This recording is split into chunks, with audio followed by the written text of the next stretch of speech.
آج کل نئے نئے فتنے پیدا ہو رہے ہیں، لوگ قرآن مجید کے آیات کی غلط تشریح پیش کر رہے ہیں، سوشل میڈیا بھرا پڑا ہے، احادیث کی ایسی تشریح پیش کی جا رہی ہے کہ جو 1400 سال میں ہمارے اسلاف نے اکابرین نے بیان نہیں کی۔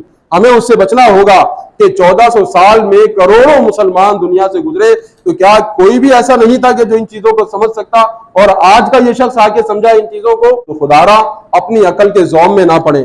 بہت سے لوگ کہتے ہیں ہمیں پتا ہے جناب، ہم پڑھے لکھے ہیں، ہمیں پتا ہے کہ کیا صحیح ہے کیا غلط ہے۔ بہت سے احباب تو یہ بھی کہتے ہیں کہ جناب میرا دل اس بات پر مطمئن ہے۔ بس دل کا مطمئن ہونا کچھ نہیں ہوتا، یہ دیکھا جائے کہ قرآن و حدیث کے مطابق ہے بھی یا نہیں۔ پہلے ایک موقع پر ہے، اگر کسی نے کوئی حدیث سنا دی اس طرف چلے جاتے ہیں۔ بھائی جس موقع پر آپ پہلے تھے اس کے بارے میں آپ تحقیق تو کر لیتے، وہ جو حدیث بندے نے سنائی ہے اس کا جواب یہاں موجود ہوگا، جو آیت آپ کو سنائی گئی ہے اس کا جواب یہاں موجود ہوگا۔ نہیں جناب، بس اس طرف نکل گئے، اب چونکہ واپسی آنے میں شرمندگی ہوگی، لوگ مذاق اڑائیں گے، اب وہ اس طرف آنے کی ہمت نہیں ہوتی، تو کہتے بس میرا دل مطمئن ہے۔